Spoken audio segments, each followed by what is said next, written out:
Zettel für de lange Weg. 2 Flaschen Whisky für die Zeit.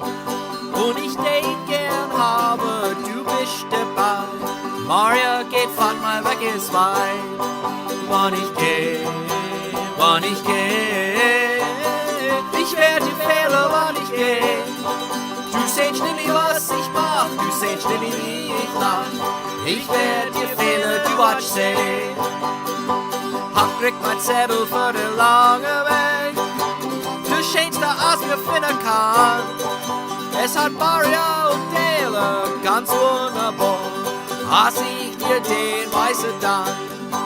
Wann ich geh, ich werd dir fehlen, wann ich geh.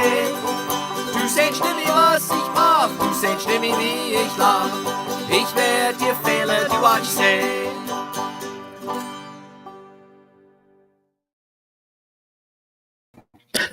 Well, gute Abend, liebe Leid. Good evening, dear friends. Welcome to another episode of PA Dutch Live. We are at the end of February, but not quite, because it is a leap year, a Schalkjahr, as we say in Pennsylvania Dutch, and we get one extra day tomorrow, the 29th. Make the most of it, dear friends.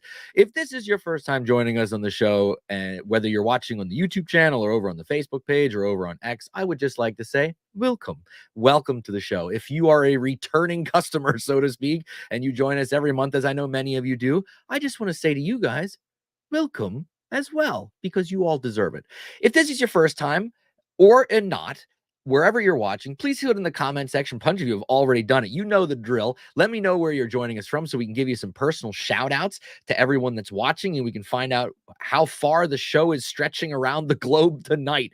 Well, let's start off. Benedict Shields. That's a current student of mine. Hey, Mr. Mainford. Hey, Ben. Glad that you joined us for the live stream. Our good friend Seth Moak joins us every month from San Diego, California. He says, so guter Lech, dank Himmel. Thank God. Thank heavens. You got it. Good evening, Seth. It's good to have you with us again. Randy is joining us from New Berlin, Texas, originally from New Berlinville, Pennsylvania, Berks County. Hoping to get back to PA in the spring and show my wife around Dutch country. Randy, I hope you can make that happen. Spring's a great time when everything's blooming and love is in the air there in spring. Boy, that's the time to bring your wife up to Pennsylvania, that's for sure. David Schellenberger is joining us from Boyerton, waving his hand. We have Salix von Ufa, Gute Abend aus Frankfurt am Main. Boy, we got Germany in the house represented. I'm sure that will not be our only German or European viewer tonight.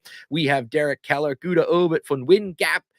Well, wie bist? Hey, ich bin all right. Wie bist du? He's asking you, for those of you who aren't good in Pennsylvania, yes, how am I doing? And I said, I'm pretty good. How about you? Kathy is joining us from Elizabethtown, Lancaster County, Pennsylvania. Our good friend Dolly Moyer joins us every month from beautiful Fleetwood in downtown Fleetwood in beautiful Berks County. Our good friend Norman Jung, Gute Maria Steinbach am Glan am letzte Tag von Hanning.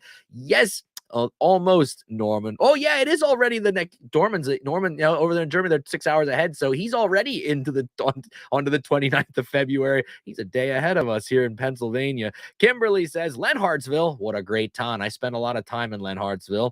Good to have you with us. Oh, Kathy says tomorrow is the 100th anniversary of my mother's birthday.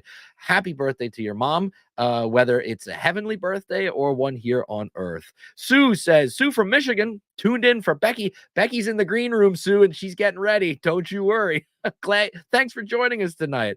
Flute band. Hi, Mr. Mainford. I'm in your German class. You are. Isn't that great? That's the youth of America right now. Well, hello, flute band, and glad for joining us tonight. Silberblick, willkommen from Franconia in the north of Bavaria, Germany. I've been to Franconia in Franken, beautiful region of Germany. Glad you stayed up and are watching with us. Luann is joining us from Manchester, Maryland. Hello, Luann. B. Moyer from Kent Island, Maryland, but originally from Berks County. Glad to have you, B. Moyer, and our good friend Brigitte joining us from downtown Philadelphia. Boy, I was watching the Phillies play a little bit today, Brigitte. I'm getting excited. Everybody, if you are still out there and you haven't thrown in the comment section where you're from, please let us know. But we're going to go in here. Oh, one more. Barry just says, hey, it's 7 a.m. here in the Philippines. Barry, holy cow. you are way ahead of us over there. Well, I hope you have a great day over there in the Pacific. And Sarah says, hi, Doug from Cobb County, Georgia. Thanks for your videos. I've shown them to my mom, who's Pennsylvania Dutch from Allentown, and they are bringing back great memories for her. Well, Sarah, thank you so much for sharing that.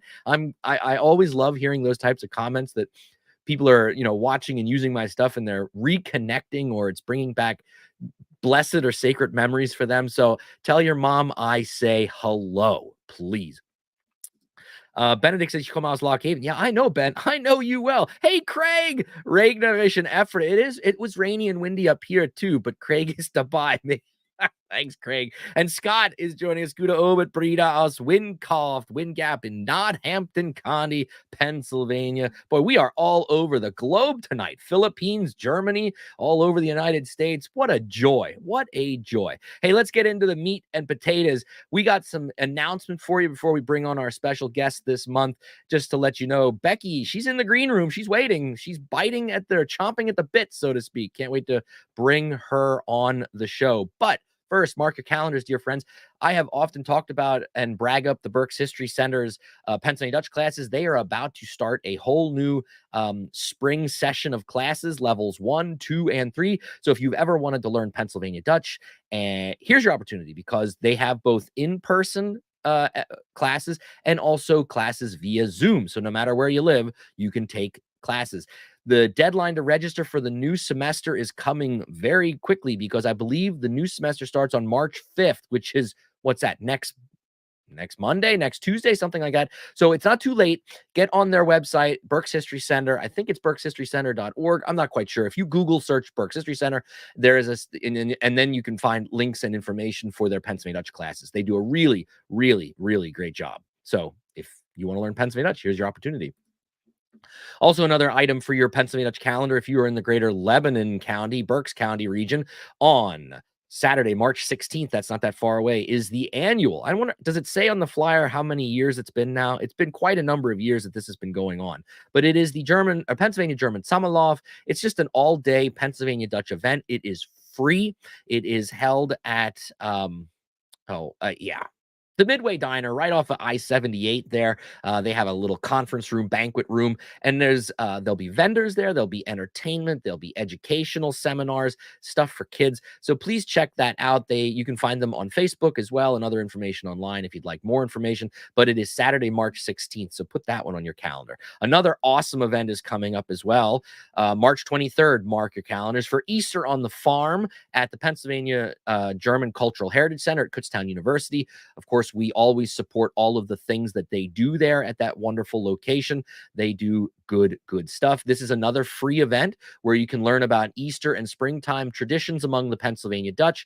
There'll be vendors there. There will be demonstrators. There will be food. There will be entertainment. It runs from 11 to 4. Again, it's completely free, rain or shine, outdoors there at the Cultural Heritage Center at Kutztown University. So definitely put that one on your calendar. One more item for your calendar as well. This is into April, but I thought I'd let you know because I was asked to advertise this. There will be a Pennsylvania Dutch language church service at the Zoar Lutheran Church in Lebanon, Pennsylvania on Sunday, April 28th at 2:30 in the afternoon.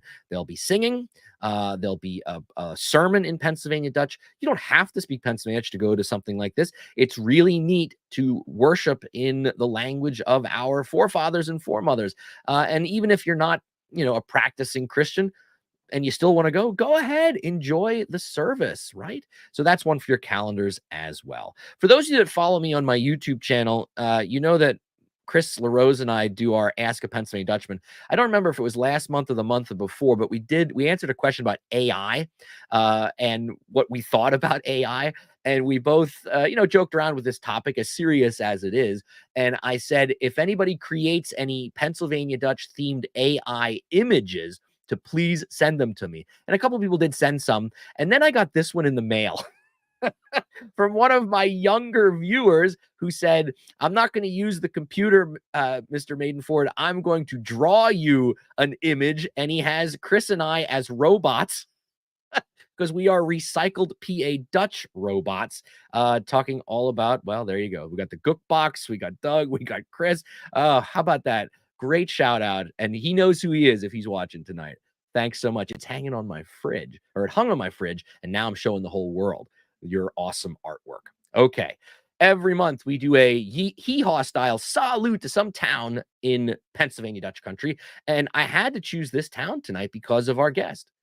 Our salute goes to Waynesboro in beautiful Franklin County, Pennsylvania, founded in 1749. And according to what I could find online, the most accurate population that I could find is around 10,910 people. So we're going to learn all about Waynesboro here in a couple seconds. But if you've never been there, I highly recommend a trip to Waynesboro. It's a beautiful little town. And if you've never crossed the Susquehanna into Franklin County on the other side of York County there, you have to go. It's beautiful, beautiful country. We're going to learn more about that. A couple people joined. I just want to give them a quick shout out, and then we'll get to our guest. Rachel says, hi, Doug. Jacob and I are watching from Fleetwood. Good to have the Spessers out there. Jacob, you keep playing that banjo. You're doing really great stuff there. Warren says, hello from Atlanta. We got the South represented. Hunter from Midlothian, Virginia, tuning in before a concert in Downingtown, PA tonight. Hey, how about that? And Stephen is joining us from Nora Springs, Iowa. V. Gates. Hey, S. Gates. Stephen, I hope it Gates gut mit dir. All right, I'm going to pull this out and say it's time to bring our special guest on. And the whole reason we got this month's episode, we're going to welcome Becky LaBarre, who works at the Renfrew Museum and Park. So I'm going to remove this from our stream, and I'm going to bring Becky in. Hello, Becky. Hey, Doug. It's so good to have you with us. Thanks so much for inviting me. Greetings from nearby Waynesboro, actually over the mountain in Adams County, which is where I live. Okay. And I work in Franklin County. Okay, so I know the answer to this question, but my audience doesn't. And I ask all of my guests every month this question. Do you have any connection, heritage, anything like that, to Pennsylvania Dutch? I don't. I'm a wannabe Dutchie. So I have to give a shout out. Sue Young, who said she was here for me. That's my mom. Hi, Mama. So she's the one who actually got me started at a site that interpreted Pennsylvania Dutch history in Michigan, the Henry Ford. And so we have no Pennsylvania Dutch heritage. We do have German and Hungarian heritage, but our ancestors came over in the later 19th century. So other than my time at historic sites and exposure to the culture, no connection other than that. So you've learned a lot over the years, and you're going to tell us a lot about, these connections that this site, particularly Renfrew, has. But just real quick before we get into that, so now that you've worked with the Pennsylvania Dutch culture and their history for a couple of years, what's your take on it? What's your take on us as a people and as a culture? Way to put me on the spot, Doug. Yeah, that's a loaded question. No, I totally know. I love it. It's such a rich heritage, especially from a decorative art standpoint. I think I appreciate your material culture, your food ways. Love Pennsylvania Dutch food. Actually have become a big fan of Scrapple living here. So yeah, everything. You guys you're awesome. You're great. Perfect answer. Becky put together a really nice presentation for us tonight. And like I've done in the past, I'm going to be her clicker, and I'm going to turn the stage over to Becky to tell us all about Renfrew. And I just want to tell my audience before as I'm looking for people to bring on my show when I'm planning the year out and planning episodes, I try to find, and I look for places that I don't know anything about that have some kind of course, Pennsylvania Dutch connection. And a while back in my social media feeds, something must have popped up. The algorithms must have been playing the right game that day. And one of Renfrew's posts came up and it mentioned Pennsylvania German. Well, right away, I was like, what is this? I've never heard of this place, and did a little research. And I reached out to Becky and said, hey, I want to learn about your place. I'm sure a lot of my viewers from Southeastern Pennsylvania, we travel around, but Franklin County's pretty far. We got to go across the river, and then we got to go through York and Adams County to get to Franklin. But that's one of the reasons I really wanted to have you on, because you have this connection, which you're going to tell us all about. And I really think for a lot of the Eastern and Southeastern Pennsylvania people, this is an opportunity to learn about a site that a lot of us really probably don't know anything about. So the floor is yours, Becky. Sell us and tell us all about Renfrew Museum and Park. All right, great. Well, Renfrew Museum and Park, like Doug said, we're located in Franklin County. We're right on the border with Maryland, about 25 miles west of Gettysburg, Pennsylvania. And our site is 107 acres. We're going to show you some beautiful scenic views of our beautiful farmstead. But we've been in operation since 1975, and we're owned by the Borough of Waynesboro, and my nonprofit, Renfrew Committee, Inc., operates it on behalf of the municipality. I've been there for about 5 years in my role as executive director. So you can go ahead and click to the next slide. So at Renfrew Museum and Park, our tagline is cultivate inspiration. We've been a working farm for almost 300 years. Farming is in our blood, cultivating the earth, cultivating connection. So that's really important to us at Renfrew. And you're going to find your perfect mix of history and nature just waiting to be explored on our beautiful Pennsylvania German farmstead.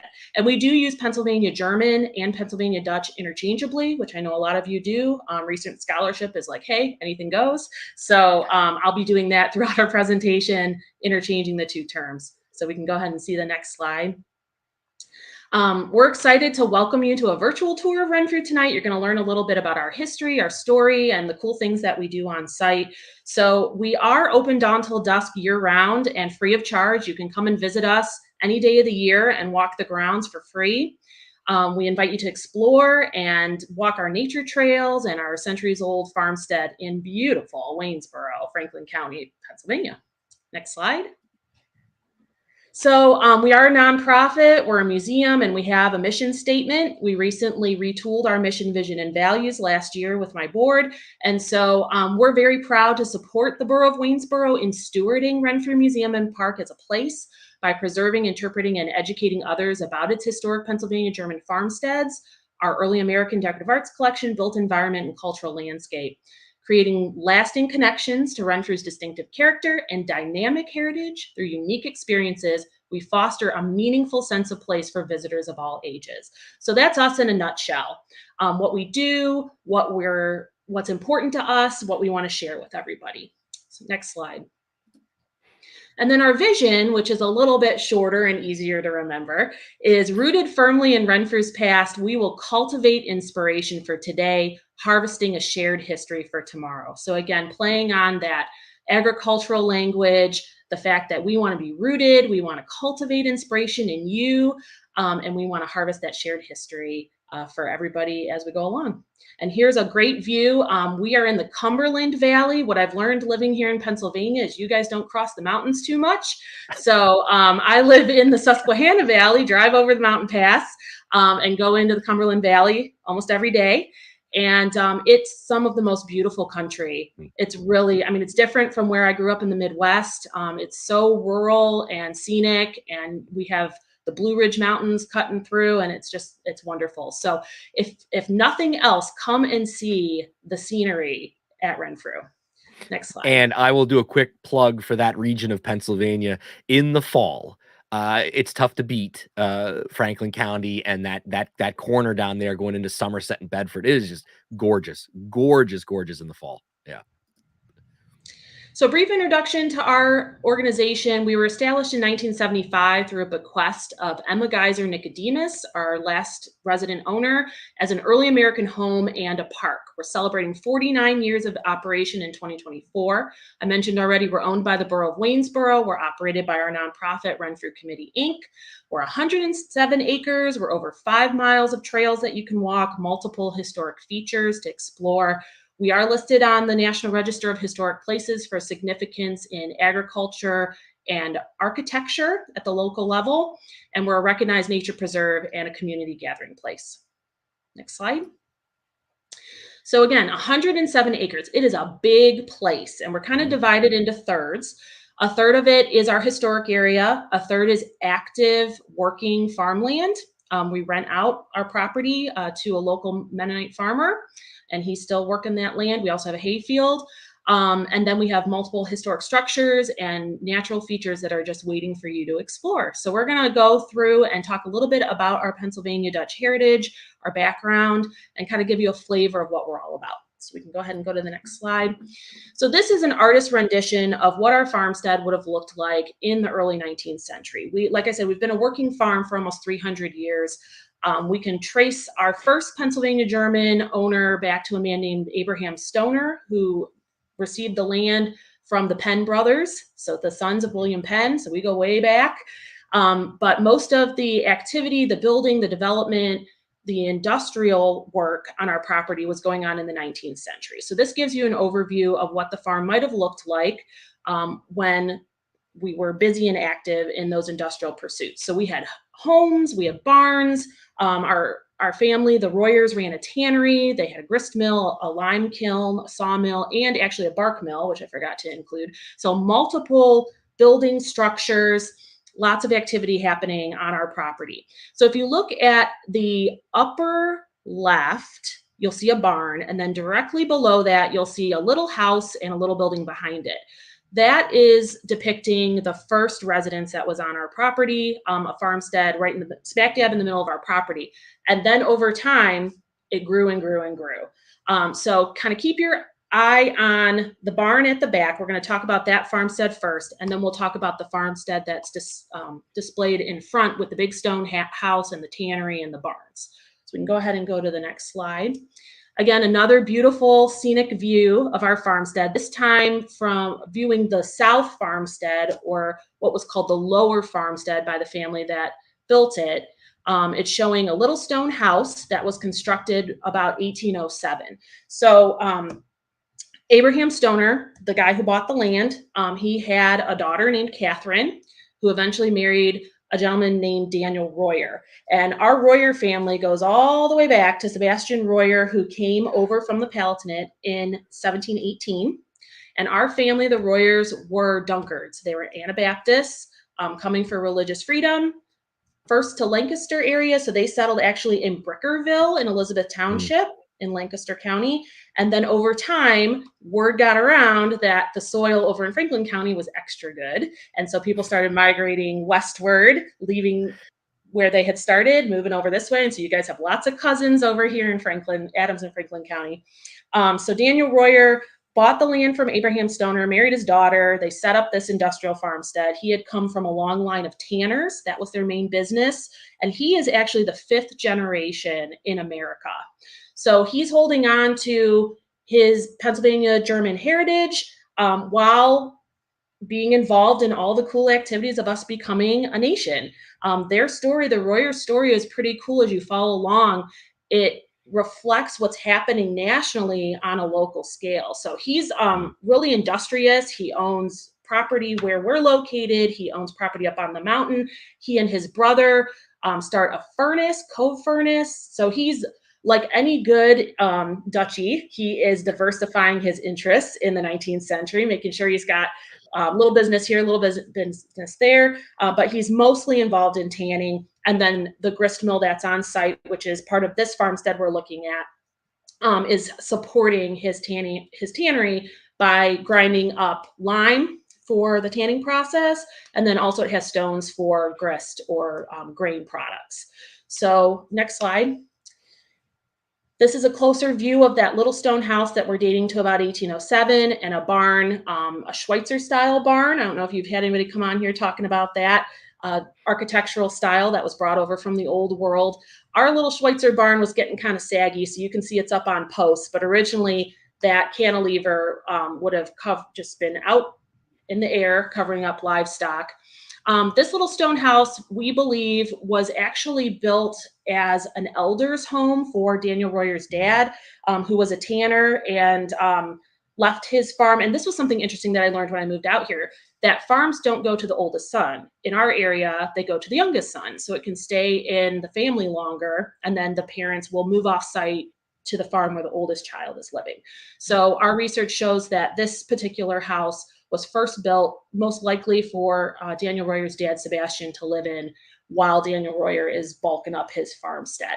So this little house, this farmstead, which we now call the Faasnacht farm, and I'll get into that in just a minute, is kind of the start of our story, and it's also the end of our story for the Royer family. Next slide. A close-up of the little Faasnacht house looking over the garden fence. What's more Pennsylvania Dutch than a 4-square garden? We have one of those at Renfrew, and we grow heirloom variety veggies. So you can come out and see that and learn a little bit about how the Pennsylvania Dutch gardened according to astrology and faith. And it's really interesting study all on its own. We will not get into that tonight because it's a lot. Next slide. All right, so that little Schweitzer style barn, the painting that I showed you at the top of our talk, there were several commissioned by a local artist back in the 90s that give a flavor of what the farmstead might have looked like at its most prosperous. So I've included a few slides of the drawing and then the actual structure so you get a sense of that. So a couple of views of our little barn, our little, what we call now the Faasnacht barn. There was always a barn back there at that farmstead. This one in particular was constructed, they think, in the 1830s, got pretty dilapidated, and then they restored it in the 1980s. So it is a fully restored little Pennsylvania Dutch barn. It's adorable.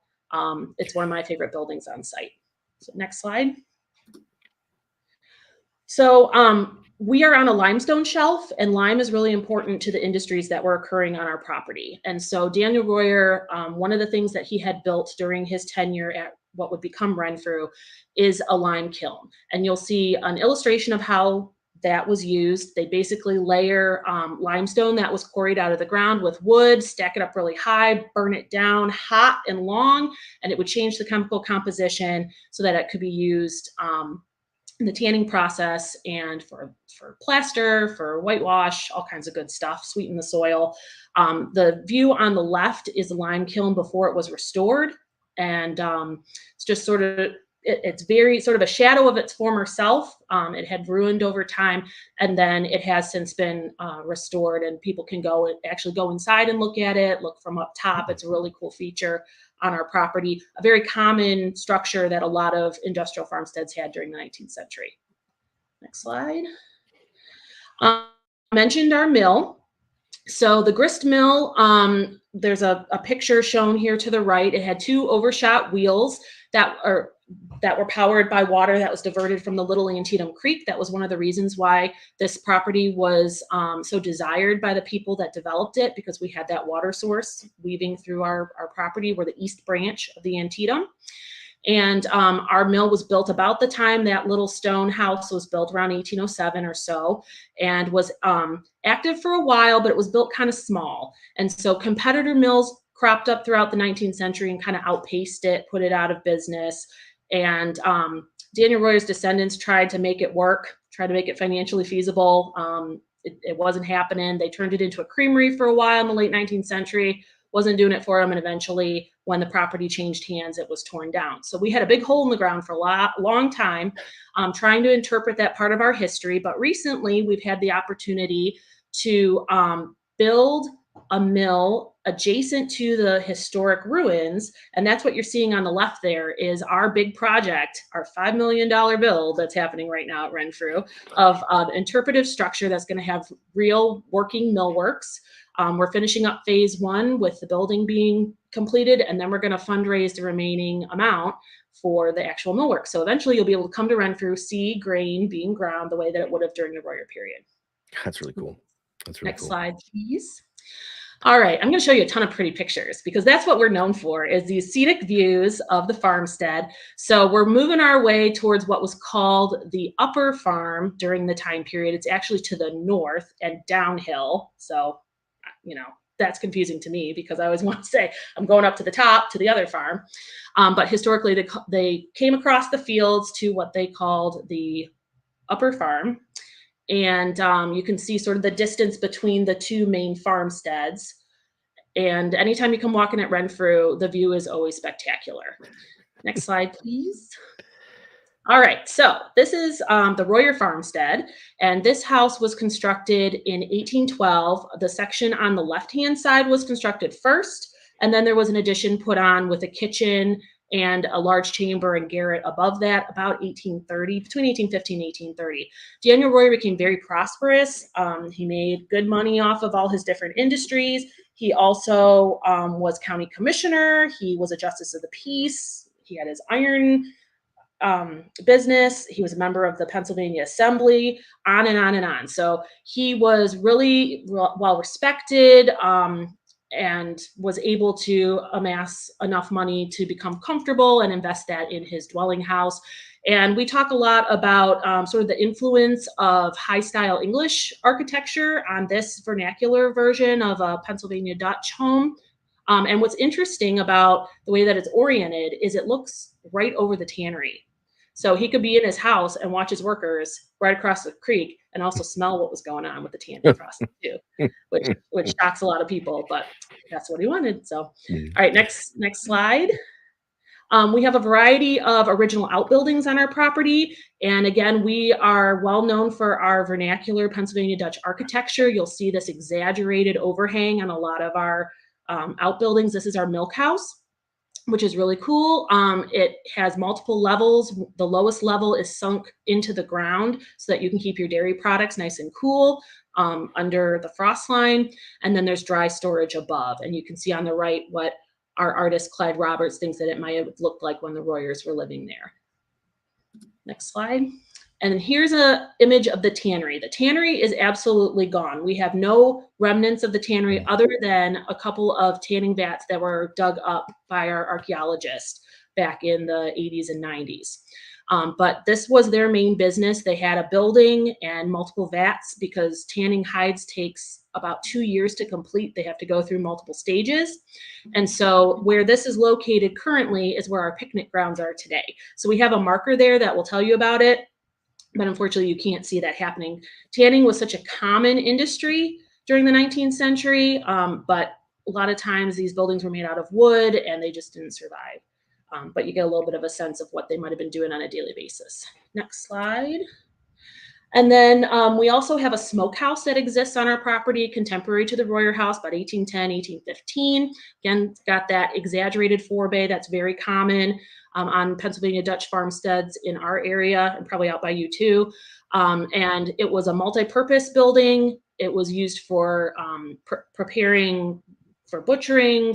They also did laundry out of that building. And you can see on the right-hand image, the creek ran almost right up to the porch. So they could dip water not the creek, I'm sorry. So this is a mill race that was diverted off the creek going down to our mill. And there's remnants of that mill race still visible. But over time, it's been filled in and sort of kind of graded out with the landscape. But a lot of really cool buildings, tons and tons of stuff to talk about with that. But we don't have a lot of time, so let's move on to the next one.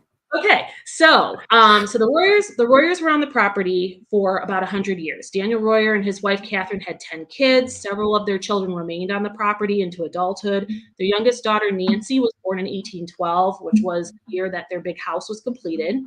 And Nancy stayed at the farm her whole life. She ended up marrying a guy named Peter Faasnacht, who had ties to Ephrata Cloister. You just had somebody from Ephrata Cloister on a month or two ago.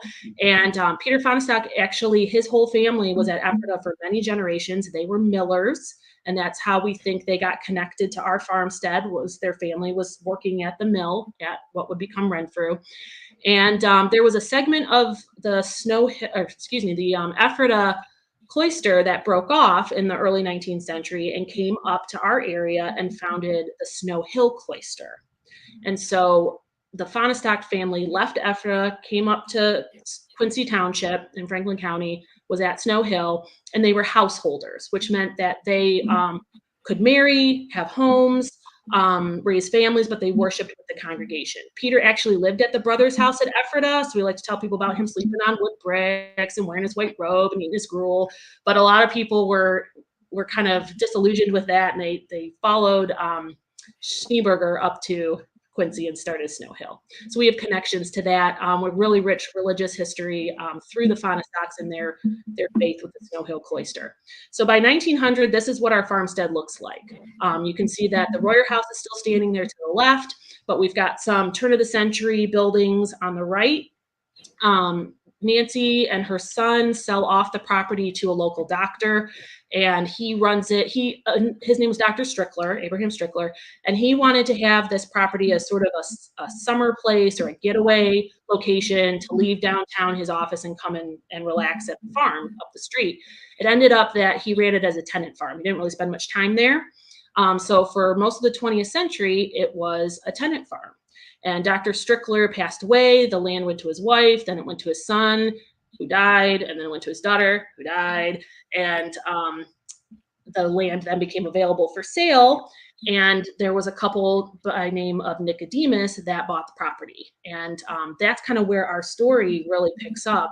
Emma Nicodemus was a local girl. She was born and raised in Waynesboro. Her family had ties actually to the Royers. So she is of Pennsylvania Dutch heritage, sort of zigzaggy, not direct. But her family was the Geyser Manufacturing Company. We had a ton of farm machinery that was made in Waynesboro. And so she lived downtown, but she had always loved this farm. She wanted to live there someday. And so as a woman, her and her husband bought this farm. In the height of World War II, they had enough money to do that. Her husband was from the Nicodemus Orchard family. She was from the Geyser family. And they bought this dilapidated, rundown Pennsylvania Dutch farm because it was the 20th century and Pennsylvania Dutch stuff was cute. And so it was romantic and they fixed it up. And then they lived there through the mid 20th century. Next slide, please. Here's a view of that same barn today with the tractor shed. All these green and white buildings date to that early 20th century period. Next slide. All right, here's Emma and Edgar. They were married in 1943 at age 50 and 60, respectively. They'd been on again, off again their whole lives, but then eventually decided to get married, moved into this house, fixed it up, and filled it with Emma's antiques. Emma loved historic furniture and decorative arts, and she loved a mix of high-end, early American, and then folk furniture, Pennsylvania Dutch painted furniture. So next slide, you can see she lived with her antiques, filled her rooms with them, this old farmhouse. And so she had this idea eventually, what am I going to do with all this stuff? And she decided that upon her death, that her farm would become a museum. And so we became, in 1973, a museum to early American home. So we take her collection, fill the rooms, and talk a little bit about what life was like, not just for the Royers, but for a lot of different people living in America from about 1790 to 1830. Next slide. All right, so the decorative arts are a big part of what we do at Renfrew Museum and Park. We are well known for our collection of historic folk pottery, Shenandoah Valley pottery through the Bell family. These are Emma's favorite pieces. They're the Bell Lions, made by Solomon Bell, who was brother to John Bell, living in Waynesboro. He's a potter. So we have a ton of pottery, lots and lots of pottery, and we're home to an outstanding collection of early American decorative arts, furniture, textiles, historic folk pottery, farm implements, and more. Next slide, please. So I'm just going to show you some pretty pictures of our beautiful collection.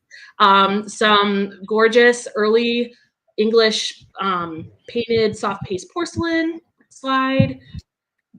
Some wonderful Federal era decorative arts items. Next slide. Some, again, more decorative arts things that are out, furniture and glassware and pewter and transferware and just like everything under the sun. And that's one of the things that attracted me to Renfrew, because I am a collector of all this stuff. And so I really appreciate Renfrew and Emma's collection and all the wonderful early things that they're able to share with the public. Next slide.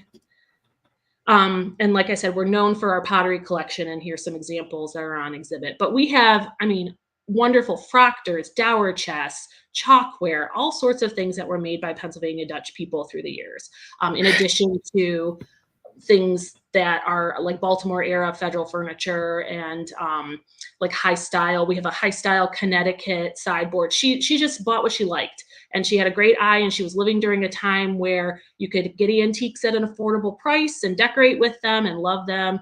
And so we are the beneficiary of all her collecting activities. Is there any furniture in the house that dates to the original owners, or when she came in, had all that stuff either been sold or had been lost or whatever? Yeah, there was nothing left in the house that belonged to the original owners.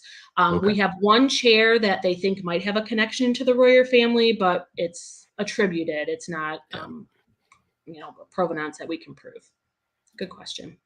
All right. So one of the most important things we do at Renfrew Museum and Park today is we help you foster meaningful sense of place through unique experiences. So we invite our guests to try something new with a unique variety of immersive programming. Next slide. We take advantage of our landscape, the beautiful scenery. Again, I mean, that's one of the things that I hear most often from people is just how gorgeous Renfrew is. And yes, it is. We have just these little spots that are perfect for gathering. We right here, this image is showing a summer concert. We offer free summer concerts for people to attend on summer evenings in June and July. Next slide.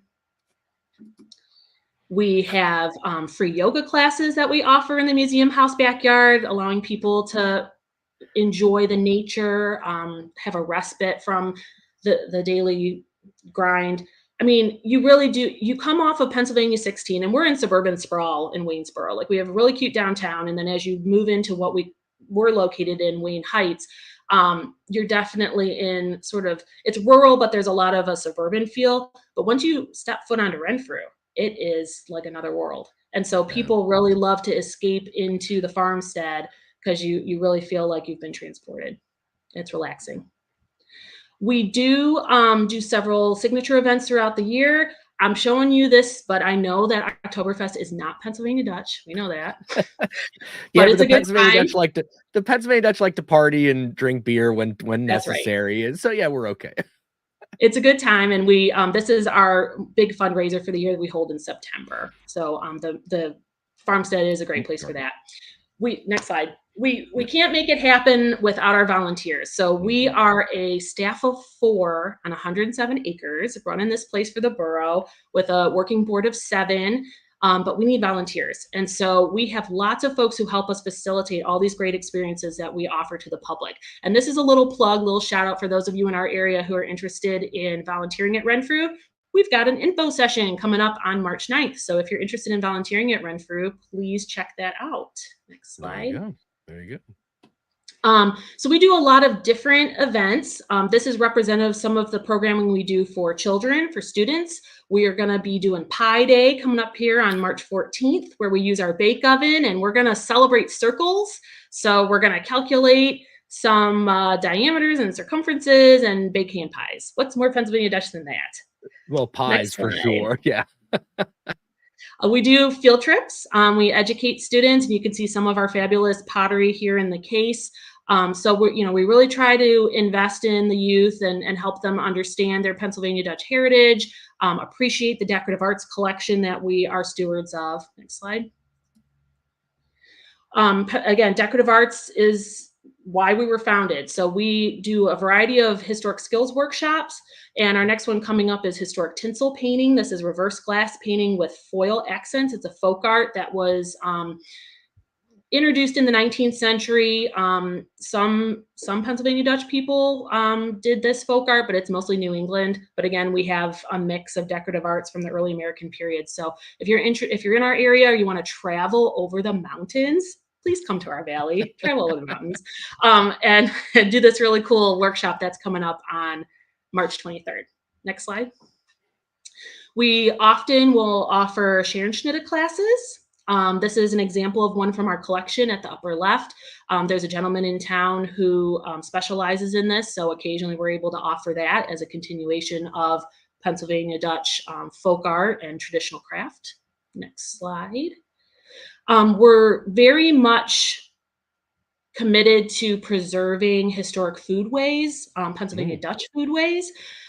This is one of our signature programs called Farmstead Taste-In Tour, which is a 3-hour farm-to-table tasting luncheon program. So you come and you hang out with us for 3 hours. You get multiple courses that are inspired by the rhythms of our farmstead. It's all seasonal. It's all locally sourced.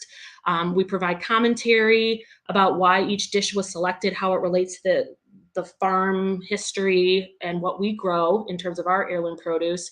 You go on a tour, you come back for dessert, and it's a really fun day. So we're booking those right now too. So come over the mountain and come to Taste-In Tour. Next slide, please. We also offer personalized instruction, historic hearth cooking lessons. We do really well with small groups. So this is for a group of 4 that can come into our summer kitchen and they cook with me and our manager of visitor experiences. Again, a 3-hour experience from start to finish. They cook a whole meal, they bake bread, and all of our recipes are period. They utilize seasonal ingredients. And so you're kind of stepping back in time a little bit, cooking the way that the Royers and the Faasnachts and other early American families would have been done. We're booking for those too. So if you want to come cook with me, I have to pause here and just Yeah. applaud you guys because there's so many places that you can go and you can watch people do this. You can watch someone do open hearth cooking, but you give people the opportunity to actually physically do it themselves. That I find absolutely fantastic. I would want to applaud you guys Thank for taking you. those kinds of initiatives because I don't know of too many places. There's a lot of Pennsylvania Dutch historic sites in southeastern PA where you can see reenactors and interpret, historians showing how this stuff was done. But it's a whole nother thing when you actually get your hands in there and you get to do it yourself, with someone that can show you the right way. I just think this is a fantastic, fantastic idea. Wow, that's really cool. Thank you. It's been very popular, and we've had people from all over the country come and cook with us. We've had folks as far as Vermont, Maine, come down to little Waynesboro to take this class en Yeah, route to Gettysburg or some other, Colonial right. Williamsburg, wherever they're going, Wisconsin, Iowa. And so it's really a privilege to be able to do this and to give people that hands-on experience that they can't get anywhere. Well, they can get other places, but nowhere else in Franklin County. We're the ones Right, doing it. right. So. I think it's wonderful. Yeah. Here's some of our historic interpreters. We do living history interpretation at our signature events. Here they are making pretzels, mid 19th century style. And so again, we really want to preserve ethnic Pennsylvania Dutch foodways. We have some really talented living historians that um, invite people in, help them really enjoy the experience. Unfortunately, when we do this, it's just look, no tasting. But if Uh, you come for hearth cooking, then you get to eat the whole meal. there you go. We also, for holiday programming, we will bake Springerly. Hmm. Next slide. Which are delicious. Which are delicious. They are with or without caraway. What do you like? Oh, I like both, Or to be or not honest. caraway, anise seed. Yeah, Anna's. I like both. I like both. We also are introducing another hands-on foodways experience this spring. We're kicking it off in April, bread and butter. So you'll get a chance to not only cook by making fresh yeast rolls and churning your own butter, but you're gonna, in between, while we wait for things to rise, you're gonna go see the Renfrew Mill. You'll get a little bit of a tour of the milk house and the summer kitchen. And So, this is brand new. So if you want to be our guinea pig, come and try this out. quick question, Becky, from someone that's watching. Our good friend Craig, who volunteers and is an interpreter at Ephrata Cloister. He's just wondering. Hey. He's curious how many paid staff are at the museum, volunteers, because you have such a impressive program lineup. Thank you so much. I was just on a group, Small Museums Network, and I rattled off everything we're doing this spring, and I'm like, oh man, are we overdoing it? We have 3 full-time staff and 1 part-timer. And we have, like I said, a working board of 7. Several of those folks are active as volunteers with us on a regular basis.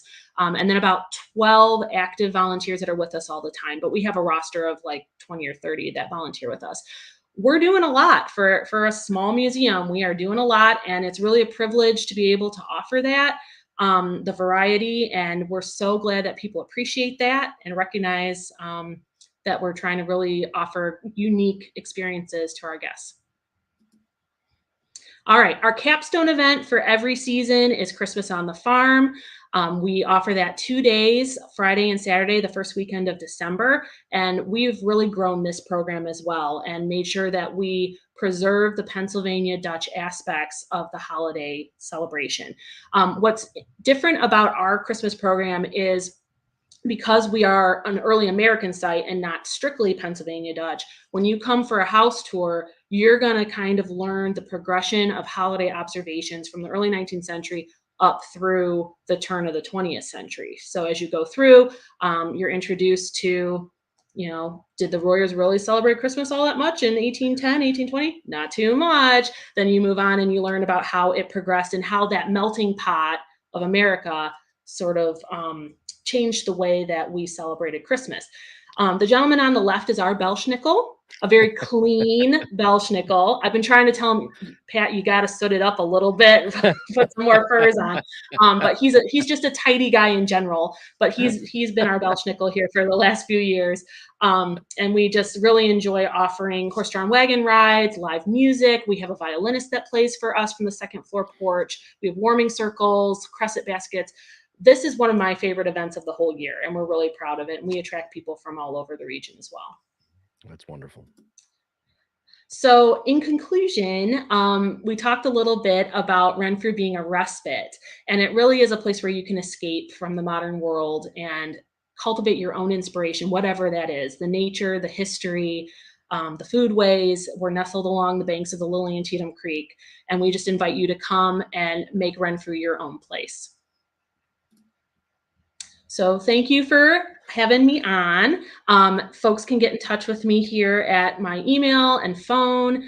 I'm on social media all the time. I am the person behind the Renfrew social media account, so I am the And sole you do a person. wonderful job. I didn't know you did that, but I wanted to give you guys a shout out because that's how I found you guys, through social media, whether it was Instagram or Facebook. I honestly don't remember, but you do a wonderful job of promoting Renfrew on social media with posts that really get you interested in learning more. So I wanted to give you another pat on the back for that, because you're doing great Thanks. work. You really are.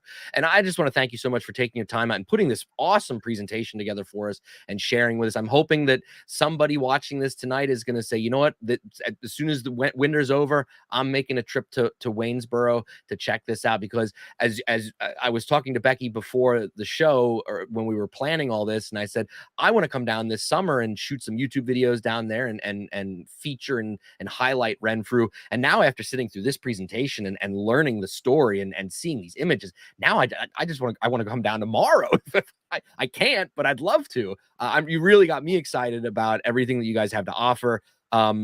As Becky said, they are on social media. They're on, they have a website as well. Tons of events to check out throughout the year. I will continue to plug your events through my social media stuff, Becky, and on our PA Dutch 101 page and all that stuff, because we want to get all of this out to anybody that wants to take advantage of the awesome things that you are doing. So just thanks again so much for putting this all together and the good work that you're doing, and all of the people down there at Renfrew, and preserving a story, but not just preserving it, but also telling it and keeping it alive. What a wonderful job you guys are doing. And I just want to thank you so much for coming on the show tonight.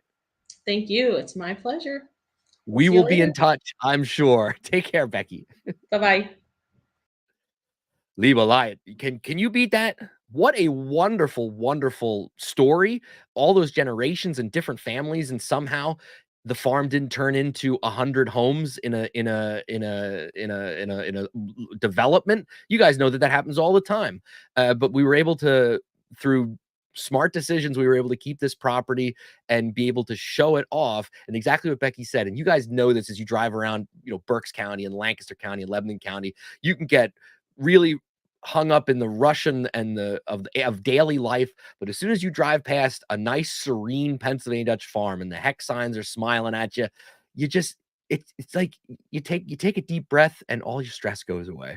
And imagine going to Renfrew and being able to walk 100 acres of that in nature, with the beautiful mountains of that region of Pennsylvania, which are different from the mountains here in southeastern Pennsylvania. They're a little bit higher, a little bit pointier in that sense, but beautiful nonetheless. So definitely, people, check out Renfrew Museum and Park. Find them online. I will continue to promote their stuff on my channel for sure. Before we wrap up here, I want to go back and give a couple shout outs to people that joined us a little later. I don't know if they're still watching or not, but Glenn, guten Tag from Tylersville. That's up my way. He's a student of mine as well. Jason LaBarre, I guess he's related to Becky, says, hi, Becky. Lynn is joining us from Naples. I don't know if that's Naples, Florida or Naples, Italy. I'm going to guess Naples, Florida, probably, but via Steinsburg in Bucks County. Who else we got here? Oh, we got Florida checking in. Hey, Wayne, you join us most months as well from Oviedo, Florida, and Jakey Peters down there in Chesapeake, Virginia. Oh, wonderful. And people are just saying great things about the program. Fantastic presentation, Becky. Can't wait to come over the mountain for a visit. There you go. And I know Dolly, she's going to come over. That we got. Randy says, thank you, Becky and Doug, for a wonderful show. I'm glad that we were able to bring this kind of stuff. And I'm going to keep bringing you guys this kind of stuff, because there's a lot of other places out there that we got to spread the gospel about. But as we do each month, I do like to give something Pennsylvania Dutch language related. Becky did a great presentation, and maybe in the future we'll have her on again, because I'm sure she didn't get to tell us everything that she wanted to tell us. But every month I'll bring you something in the Pennsylvania Dutch language. And since it is the month of February, and for those of us that, the true Dutchies out there, earlier this month on Faasnacht, the day before Ash Wednesday, the Tuesday before Ash Wednesday, we all probably had our donuts, and maybe you made them yourself or you bought them somewhere. But here's a famous poem called Die Faasnacht, so that day before Ash Wednesday, von D.G. Knecht, and I don't have years on him. I couldn't find any. I'm not quite sure when he was alive and writing, but this poem does survive. So I'm going to pull myself out and I'm going to read it to you. If you want to follow along on the Pennsylvania Dutch is on the left, and of course the English translation's on the right. But here is Die Faasnacht von D.G. Knecht. Die Ostere komme, die Zeit ist do. Do wat als groß Gericht und no. Die Mem backt Faasnacht Kuchen glei. Do waren die Kinder als dabei. Die Kinder waren als arg froh. Es waren als alsfat blendido. Die Mem, die backt sie allen fett. No gene die Kinder glei ins Bett. De nächste Marie, gespaßt dabei. Kennst davon, will's letzt do sei? Da letzt im Bett, da tut no glower. A muss es Brennholz als Rei drawer. So war die Rule, so wat's gemacht. Sie heise ihn die Faasnacht. So maybe some of you are familiar with this tradition of the last person out of bed on Ash Wednesday became the Faasnacht, or sometimes they were also called the Eschebudel in Pennsylvania Dutch. We had both terms, but anyway, it was reserved for the last person out of bed on Ash Wednesday. And then it was up to the family what the tradition was. In this poem, whoever was the last person out of bed, their job was to bring in firewood. In other families and in some traditions, the last person out of bed, the Eschebudel, the person in charge of the ashes, had to clean out the hearth and take the ashes out. And they kind of got picked on the rest of the day because they were the Eschebudel, or they were the Faasnacht. So we have this tradition in the Pennsylvania Dutch culture that we brought with us from the old world over here. I don't know of too many families that are still continuing these types of traditions specifically. However, in my family, the last person out of bed, we always picked on them because you didn't want to be the last person out of bed on Ash Wednesday. So that's just a little cultural story there for you with a great poem. We're running long tonight, my goodness, but some other people are saying some things. I want to throw out. Luann says, thanks so much. I'm not far from Waynesboro. Need to take a ride. There you go. Hit the highway there, Lou, and check that out.